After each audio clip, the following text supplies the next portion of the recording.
السلام عليكم ورحمة الله. حمدا كثيرا طيبا مباركا فيه. رب اشرح لي صدري ويسر لي امري واحلل عقدة من لساني يفقهوا قولي. نحمده ونصلي على رسوله الكريم وعلى آله وصحبه أجمعين. أعوذ بالله من الشيطان الرجيم. بسم الله الرحمن الرحيم. আজকের এই মাহফিলের সম্মানিত বক্তা যিনি অত্যন্ত সুন্দরভাবে সুসরভাবে আপনার সামনে ঘোষণা করতেছেন, আমার হচ্ছে বন্ধুবারের জন্য আপনার করে যারা আছেন সামনে সুবিধান এবং যিনি আজকে সম্মানিত ব্যক্তিদের সঙ্গে সঙ্গে কয়েকবার অতিথি ছিলেন, কয়েকবার দুই জায়গায় আছেন। আমি শুধু আপনার সামনে আজকে আসলাম, এসে আপনাদেরকে দেখে শুরু আসলে এত ভালো স্বাগতার কথা বলাটাও ঠিক না। তবে আমি যখন এসেছি তখন শুনেছি আজকের এই তাফসীর মাহফিলের প্রধান কবি যিনি শুরু করেছে আপনাদের কাছে সূরা কাউসার দিয়ে আপনাদেরকে শুরু করছে। আপনার মনোযোগের সহিত শুনতেছে সূরা কাউসার। আমি শুধু আপনাদের সঙ্গে এতটুকু বলবো, উনি যে বিষয়গুলো এতক্ষণ পর্যন্ত আলোকপাত করেছেন তার উপরে সূরাটার সম্ভবত আমি আসলে বাংলা পরে শুনেছি, দীর্ঘদিন কিন্তু চ্যানেল করছি, উপজেলা বানাইছেন, শুনে গান বানাইছেন। এখানে প্রথম মনে হয় অর্থটা সেরকম, আমি শুধু তারা কাউসার তৈরি করেছেন, তুমি শুধু তোমার রবের জন্য সালাত আদায় করো, নিশ্চয়ই তোমার শত্রু শিকল করে এই কথাটা আপনাকে বলেছে বলতে। তাহলে এইটা করতে গেলে কি করতে হবে? সালাত আদায় করতে হবে। সালাতের কথা বলছে, সালাত যদি সালাতের মতো হয় তাহলে আপনি চাষের তাই খেতে হবে, এটা প্রয়োজন বলেছে, বলছে কিনা? তার মানে নামাজ হতে হবে সল্লু কামারাই তুমি তোমরা নামাজ পড়ো সেভাবে যেভাবে আমার অর্থাৎ নামাজটা নামাজের মধ্যে রুকু আছে তার সেতানি সিদ্ধান্ত উঠলা মানানো হলো, অতিরিক্ত ইস্তেগফার গুলো বেশি বেশি পড়বো। রব্বানা লাকাল হামদাম কাসীরান তাইয়্যিবান মুবারাকান ফীহি, অতিরিক্ত ইস্তেগফার সবকিছু এখানে চলছে না আল্লাহর কাছে। আমি যে দৃষ্টি মৌলিকভাবে যে বিষয়টা কথা বলার ইচ্ছা ছিল, কিন্তু আমার অতিথিকে বসে রেখে তার সামনে কথা বলা এটি আমার ঠিক হবে বলে আমি মনে করি। আমাদের ইসলামের ভিত্তি কয়টি? 5টি। আমি কথা বলছি সেটার উপর, আমি একটু নামাজের উপর বলতাম, আর একটু জানাজা, যেটা আমি স্বাভাবিকভাবে আপনাদের সমাজে অহরহ যাচ্ছে, এই বিষয়ে আপনাদেরকে একটু কথা বলা করে দাঁড়িয়েছিলাম। যেমন হুজুর বলেছেন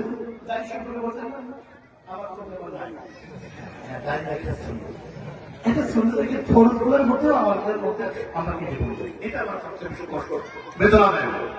নামাজ হচ্ছে নামাজের অংশ, আরেকটু জানাজার নামাজ। আপনার বলেন কি দেখা যায় ফরজ নামাজটা না পড়ে এসে জানাজার নামাজ পড়ে দেয়, এটা একটা সমস্যা। আমরা জানা যায় কি আবার কি জানা যাচ্ছে 2টি ফরজ, সেটি কি করেন আল্লাহু আকবার বলে এই মাসে আপনার বলেন না, অথচ ওইটা কিন্তু মূল বাকিগুলো কিন্তু দোয়াটা তো ম্যাক্সিমাম জানাজার তারা না জানেই নেই, এটা আর সমস্যা মানে মুশকিল। আমার একটু অনুরোধ আপনাদের সামনে, কমপক্ষে আমাদের যেটা মৌলিক বিষয়, আমরা সমাজে অহরহ যে বিষয়টা প্রতিনিয়ত আমরা জানা যায়, আমাদের হুজুররা যেভাবে জানা যায় কথা বলে, তাতে বলে আমাদের কমপক্ষে সেরা কিছু দরকার। দেখেন জীবনের সবকিছু আসার সময় একটা নির্ধারিত সময় আছে, যাওয়ার কিন্তু কোন নির্ধারিত সময়টি নেই। অতএব আমাদেরকে যেতে হবে, এটা যেহেতু চিরসত্য, অতএব বিশেষ করে এই জানাজার নামাজ পড়তে কি নিয়ম কানুন এটিও আমাদের জানা দরকার। আপনি মরে যাওয়ার পর যেমন আপনার সমস্ত আমল বন্ধ হয়ে যায়, আমল একটা চালু থাকে 3টির মধ্যে, সেটি হলো সদকায়ে জারিয়া আর আপনি ইসলাম শিখতে থাকবেন। আরেকটি সরাসরি মরার পরে কবরে ফ্লাক্স সিলেক্ট করে যেমন আমরা টাকা পাঠাই বা নেট পাঠাই না বিদেশে, শুধু একমাত্র কবরের বিকাশে ফ্লাক্স সিলেক্ট করে দেওয়ার মতো একটা আমল রয়েছে, সেটি হচ্ছে আপনার নেট সন্তান। আমরা সমাজে চলাফেরা করেছি, আপনাদের মধ্যে আমরা যারা আছে আমরা তো চলে যাবো, আমাদের কমপক্ষে এই সরাসরি কবরে এই ফ্লাক্স সিলেক্ট করে দেওয়ার মতো একটা আমরা কমপক্ষে লোক রেখে যাবো, যেটা সরাসরি আপনাকে পাঠিয়ে দেবে। আমার এটি আমার মুরব্বী গ্রাম বাইরের কাছে অনুরোধ, যারা এখানে শুধু তাদের প্রতি আমার অনুরোধ।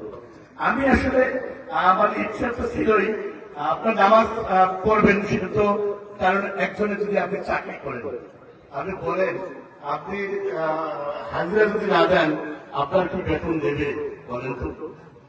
তাহলে আপনাদেরকে মনে রাখতে হবে যিনি আপনার পড়াইতে কিছু একটা তিনি চায় আপনাকে সেটা নিয়ে যেতেই হবে। নামাজ আপনাকে পড়তেই হবে, এতে কোনো সুযোগ নেই, এটা বাদ দেওয়ার কোনো সুযোগ অবসর নাই। আর এটার পাশাপাশি নামাজ যেহেতু বেহেশতের চাবি, চাবিটাকে ক্লিয়ার পরিষ্কার করে রাখার জন্য যে কাজটি করতে হবে অতিরিক্ত কিছু কাজ রয়েছে। সেটি হল আমি বরাবর বলি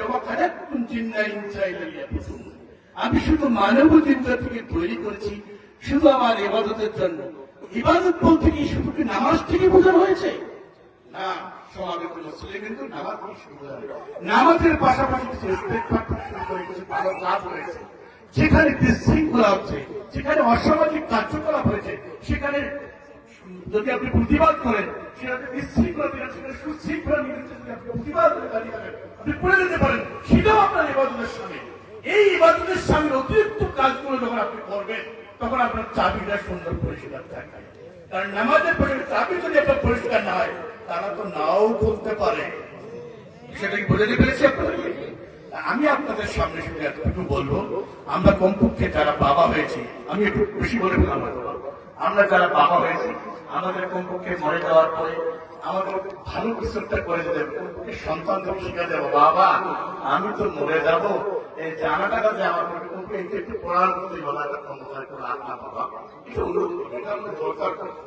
কারণ আমাদের মৃত্যুটা এমন হয়ে গেছে, যাদের 40, 45, 35 এগুলোর মৃত্যুটা এমন বেশি হচ্ছে। 55, 60, 70 ছিল আসলে ঠিকই নিচ্ছে আমার কাছে মনে হয়। সব 50-এর ধাপ ধাপ করতেছে বিষয়। আমি আর আপনাদের সামনে বেশি কিছু বলি না, যেহেতু আমি একজন জনপ্রতিনিধি। কারণ আমি দীর্ঘ প্রায় 2 যুগের কাছাকাছি উপজেলা চেয়ারম্যান হয়েছি, ইউনিয়ন চেয়ারম্যান আপনার করেছে বারংবার, উপজেলা চেয়ারম্যান আপনার বানিয়েছেন। এবারও একটা আশা আছে, কারণ মানুষ জীবিত মানুষ স্বপ্ন দেখে না, মৃত মানুষ স্বপ্ন দেখে। বলুন তো, যেহেতু আমি এখনো জীবিত রয়েছি আমার একটি স্বপ্ন আছে, স্বপ্নবিহীন যেহেতু মানুষ বাঁচে না, আমি স্বপ্ন দেখি, জীবিত যেহেতু রয়েছে স্বপ্ন আমি দেখি। এই স্বপ্নকে বাস্তবায়ন করতে গেলে আপনার আমার কিন্তু আপনাদের ভালোবাসাই হচ্ছে আমার এখানে বেঁচে থাকার একটা, এই স্বপ্নকে জাগতিক করে রাখার একটি বাস্তবতা। এখন আমার প্রশ্ন আপনাদের কাছে অনেক সময় করি, মুখে আমরা অনেক বলি, আসলে আমরা বাস্তবিক আমি আসলে আমার আমল কম, আমার ভূমি কম, তার কেয়ামতের দিন, মুসিবতের দিন আমার ফয়সালা আমি আরো একটা কষ্ট পাই। আমি শুনে শুনে একটু বলি, মা ফাতেমা রাদিয়াল্লাহু আপনি তো বাবা নবীর মেয়ে, ফাতেমার কথা যে কথাটি বলেছেন, বলছে ইয়া রাসূলুল্লাহ আমার কি সরাসরি জান্নাত যাওয়ার সুযোগ আছে? বাবা জিজ্ঞেস করেন, বাবা শুনুন মা ফাতেমা, কাল কিয়ামতের দিন, মুসিবতের দিন তোমার ফয়সালা হবে মা আমলের উপরে। শুনো বাবা জামাতা আলী, কাল কিয়ামতের দিন মুসিবতের দিন তোমার ফয়সালা নবীর জামাতা হিসেবে তোমার ফয়সালা হবে, তোমার আমলের উপরে হবে। এই কথা যেহেতু তার বেলায় বলিয়েছে, আমি আপনি আমার বেলায় কেউ আমার বেলায়, তবে আমি একটু বলে চলতে জীবনে অনেক ভুল করতে থাকি, ক্ষমা সুন্দর দৃষ্টিতে দেখবেন এবং মরে গেলে আপনার দোয়া করবেন। কারণ মরে যাওয়ার পর কিছু দেওয়ার আপনাদের নাই, আমার জন্য দোয়া, হাত তুলে দোয়া করবেন, এইটুকু আমার আপনাদের কাছে। আর পরিশেষে আমি যে আমার কৃতকর্মের জন্য যেটা দায়ী, আল্লাহ যদি মাফ না করে কিছু করার নাই। কারণ কবরে যখন মাটিটা দেওয়া হয় তখন কিন্তু একটি কথা বলি, যে কথাটা আপনার অহরহ শুনে বেড়ান, বিসমিল্লাহি আলা মিল্লাতি রাসূলুল্লাহ, আল্লাহর নামের উপরে নবীর তরে উঠাই দিলাম। প্রশ্নের এমন হতে পারে যে মানুষটার কাজ করে কাজে লাগলো না, ইসলামের কাজে লাগলো, যে মানুষটার কোটা করে ইসলামের কাজে লাগলো না, যে মানুষের সারা জীবন অন্যায় করছে, অত্যাচার করছে, চুপ করছে, ব্যবচার করছে, এই মনে মানুষটাকে নবীজি নিয়ে কি করে? অথচ বলার সময় বলে দিলাম বিসমিল্লাহি আলা মিল্লাতি রাসূলুল্লাহ, মানে হচ্ছে বাংলা অর্থ হচ্ছে আল্লাহর নামের উপরে নবীর তরে উঠাই দিলাম। আমার প্রশ্ন, নবী মরা মানুষটাকে নবী নিয়ে কি করে? দেশের একটা নবীর কাজ করেন। এখন যদি আল্লাহ অপশন নাই, আরো এখান বলে আছে, যেমন আমার হুজুর বলেছেন এখন সাড়ে নতুন শুরু করে বলেছেন অজানিত এখন তো শেষ করে যাবো, শেষ করে লেগে পড়ি। আমি আর আপনাদেরকে বিরক্ত করবো না, আদান হয়েছে আসলে শূন্য, আপনাদেরকে আমরা প্রত্যেকে সমাসন্তুষ্ট দেখবেন। আর আমি যেটা বলছি, যদি আল্লাহ আমার সেই সময় পর্যন্ত বেঁচে রাখে, যদি হায়াতে বেঁচে থাকে, আমি যদি দোয়া করি না চাই। এখন আমার একটা আদর্শ একজন আছে, এখন আমার বাংলাদেশের মনে ইসলাম তো সাদা গেছে কোনটা সঠিক এটা আপনাকে বেছে নিতে হবে। ইহদিনাস সিরাতাল মুস্তাকিম, সোজা সঠিক সরল পথে চলো। আপনার এই শখের বাজার আজ থেকে কিন্তু অনেকগুলো রোড রয়েছে, এদিকেও আসা নাই, এদিকেও আসা নাই, এদিকেও আসা নাই, এদিকেও আসা নাই, সরল পথটা কোনটা এটা ভাবার বিষয়। অতএব ইসলামী দল সাথে সাথে আছে, কোনটা সঠিক বলা মুশকিল। এমন কোন ইসলামী দল নাই যে দল বলে আল্লাহ রাসূলের কথা বলে না, এমন কোন দল নাই যে কথা বলে না যে তোমরা নামাজ পড়ো, এই কথা কোনো দল বলে না। সবাই কিন্তু একই কথা বলে, ইসলামের পথে চলো, দিনের পথে চলো, আল্লাহ এবং রাসূল অন্যায় করো না, ব্যভিচার করো না, জুলুম করো না। সব ধরনের একই কথা না, এখানে সঠিক কথা আপনাদের বিষয়, আপনাদের সেটা আমল আপনারা রেখে দেন। কারণ মানুষ হচ্ছে আশরাফুল মাখলুক, সৃষ্টি সেরা মানুষ, আগুন জ্বলছে বাদলে পোড়া যাবে, এটি মানুষকে জ্ঞান দেওয়া হয়েছে। এটা আপনাদের বিবেক, এটা আপনাদের হিউম্যানিটি, এটি স্যার আপনাদের কাছে নিলাম। তো পরিশেষে আপনাদেরকে আর কিছু বলি না, বেয়াদবি মাফ করে আমার আলেম ভাই এতক্ষণ যদি কথা দিত বলছে তাকে বসে রাখে বেয়াদবি মাফ করুন, আপনি ক্ষমা করলে হয়তো মাফ করবেন।